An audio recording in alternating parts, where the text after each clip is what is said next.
RC Aventure, toujours à la pointe de la technologie. Et oui, n'oubliez pas, je ne vends pas du rêve, je vends de la réalité. C'est beaucoup plus compliqué.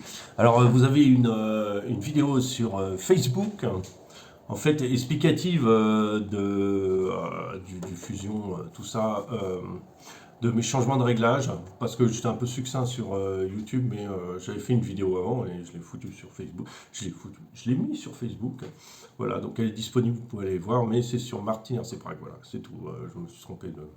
Enfin, je gère assez mal les deux, donc voilà, je mets pratiquement tout sur Martin RC Prague. Qu'est-ce que je voulais dire? Et oui, encore du changement. Et oui, encore, on change de. Je mets un peu de lumière. On change tout. Encore, je reviens en arrière. Encore, je change de position. Ben oui, c'est comme ça la recherche. C'est un pas en avant, un pas en arrière. On essaye de comprendre ce qui se passe. On essaye de comprendre s'il y a une évolution. Après, on se retrouve face à des problèmes qu'on n'avait pas avant. Donc là, c'est des problèmes d'équipe. Donc, je suis revenu à du poids dans les roues, juste du poids dans les roues avant.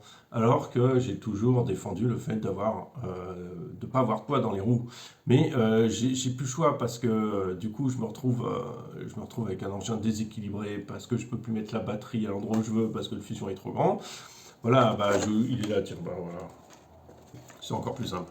Voilà, je peux plus mettre le. Tu vois, le fusion est trop long. Il est trop long, il sort là. Je peux plus mettre derrière la batterie, il n'y a plus assez de place. Donc, du coup, fallu trouver une idée. Donc, du coup, j'ai trouvé l'idée de scratcher la batterie de ce côté-là. Donc, tu vois, on voit pas bien, mais c'est là en fait. C'est là, elle se met. Et après, le poids de la batterie, il est plus du tout appuyé sur le pont ni devant. Alors, je me retrouve embêté parce que le véhicule se retrouve déséquilibré par rapport à avant.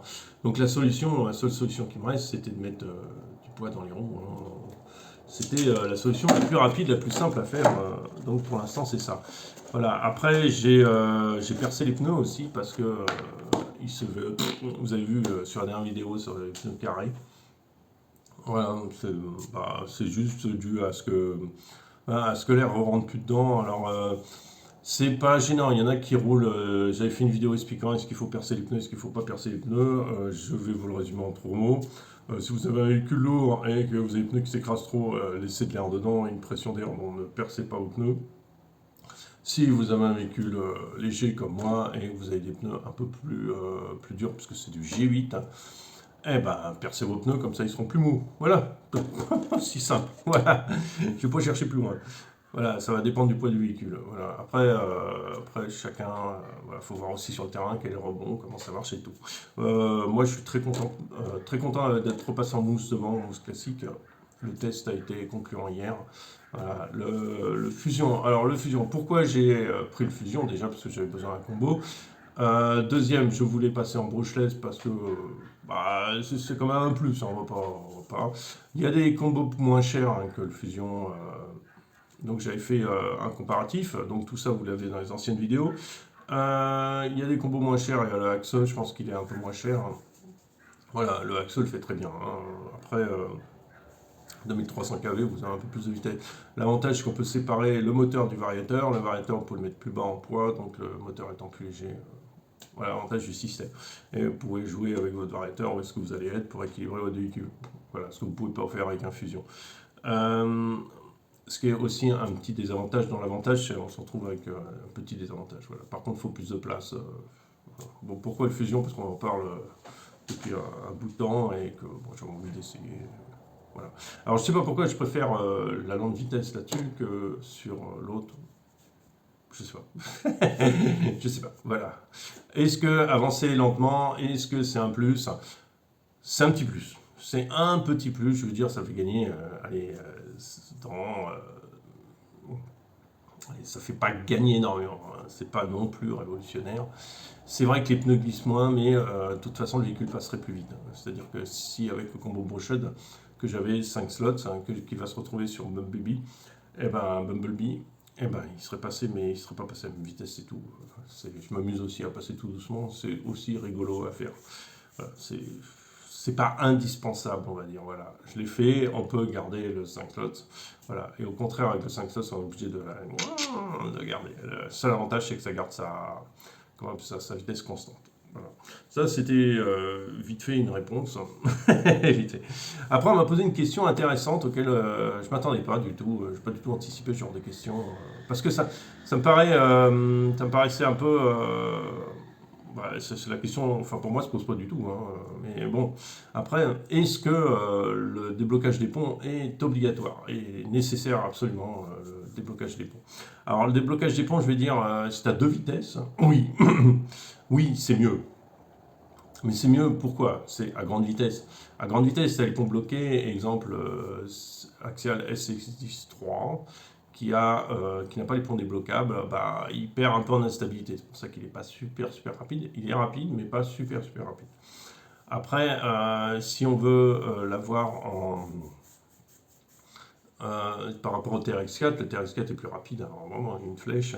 Et encore plus rapide, enfin, je sais pas comparer les deux ensemble, mais grosso modo, le Sherpa est aussi très rapide. Alors, le déblocage des ponts, oui, est un avantage. Quand on roule vite, oui, oui, parce que ça stabilise l'engin, c'est quand même beaucoup mieux. Si on ne roule pas vite, non. Alors, après, il y en a qui vont me dire, ouais, mais comme quand tu tournes, machin, les pneus ils vont frotter au sol, ils vont s'user plus vite. Non, oublie. Non, c'est pas vrai.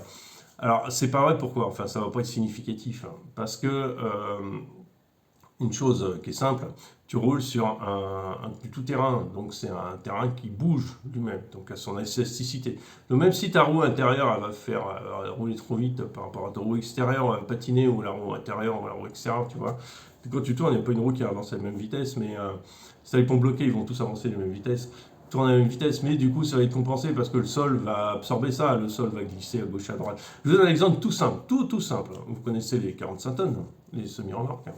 Voilà, les camions, semi-remorques, le camion a forcément des ponts, forcément des différentiels, voilà, le tracteur, mais la remorque, comment ça se passe? Il y a trois roues qui sont alignées derrière, et elle est chargée à 26 tonnes. Je crois que la charge utile est autour des 26 tonnes. Voilà, mais quand il tourne, qu'est-ce qui se passe? Quand il tourne, quand tu as trois roues qui sont rigides, qu'est-ce qui se passe? Bah, bah, les roues de devant, elles vont glisser, les roues de derrière, elles glissent aussi, quoi. Et t'as 26 tonnes au cul, hein. Et ça marche. Les pneus, voilà, ils durent aussi ce qu'ils durent, mais ils sont faits pour. Voilà, donc tu es sur du bitume, sec, ce qui est hyper abrasif, tu as du poids énorme là-dessus, et ça marche. Un semi-remorque qui arrive à tourner, et à tourner très très sec. Donc voilà. Alors vous allez me dire, ouais, mais les roues indépendantes sont. Oui, mais elles tournent pas. Elles tournent pas, donc elles vont forcément glisser en fait. T'as tout le. T'as toute la semi-remorque, t'as 4 roues qui glissent sur 6, puisqu'il y en a que 2 qui servent. Alors, même si elles sont indépendamment libres, mais elles vont devoir glisser forcément, puisqu'il y en a pas qui tournent par rapport aux autres, quoi, tu vois. Il n'y a que les engins qui ont des charges vraiment hyper lourdes, qui ont vraiment toutes les roues qui vont tourner, toutes les roues vont tourner progressif. Enfin, c'est vraiment des petites roues et elles sont très mobiles. Alors, petites roues pour que la charge soit basse, hein. On s'entend, énormément de petites roues, et tout tourne. Tout tourne et tout à un angle différent et tout machin truc. Mais sur un SMI, non. Alors c'est exemple pur, donc n'ayez pas peur, hein, qu'on bloquer là-dessus, ça, voilà. Par expérience, c'est parce que j'ai plein de copains qui ont des TRX4 hein, et des Sherpa, eux, ils en ont rien à cirer, hein. Ils ne débloquent jamais quasiment les diffs, ça leur sert à rien. Enfin, ils le disent hein, même, hein. La double vitesse, ouais, c'est rigolo, c'est sympa, mais débloquer les diffs, ouais, pas besoin. Eux, ils n'utilisent pas. Moi, j'ai celui-là qui a l'overdrive depuis 2 ans. Ouais, et quoi? Et quoi? Bah, rien, quoi. Voilà, donc l'overdrive, c'est en plus. Ça amène des contraintes supplémentaires, mais non, en fait, non, ça bouge pas, quoi. Ça dit rien. Voilà, ça amène pas de l'usure. C'est les pneus qui vont absorber. De toute façon, les sols qui absorbent même avant le pneu. Voilà, donc vous savez tout, vous savez tout, vous savez tout. Alors, changement radical, parce qu'il faut changer de temps en temps radicalement de position pour trouver la bonne solution. Moi, c'est pas mal, je suis pas mécontent de l'engin. Il est bien performant. Bon, j'aimerais bien qu'il soit encore plus performant, mais là, ça va devenir compliqué parce que il faut passer sur des châssis. Sur des, comment ça, des châssis carbone, des châssis low gravity. Après, autre chose, c'est les pneus. Ben, forcément, je perds beaucoup en accroche parce qu'ils sont usés, hein, ils ont quand même 1 an et demi. Faut, faut quand même, je les roule pas tout le temps, mais je les roule quand même pas mal. Et je vois bien que ça glissouille là où ça glissouillait pas avant, quoi. Mais voilà, va falloir changer les pneus. Voilà, je les passerai à mon fils ou j'en sais rien qui lui a une utilisation moins extrême. Voilà, sur ce, je vous souhaite une bonne journée. J'espère avoir éclairé votre lanterne. N'oubliez pas, je ne vends pas du rêve, mais de la réalité. Waouh, ça va être mon slogan. Salut à tous!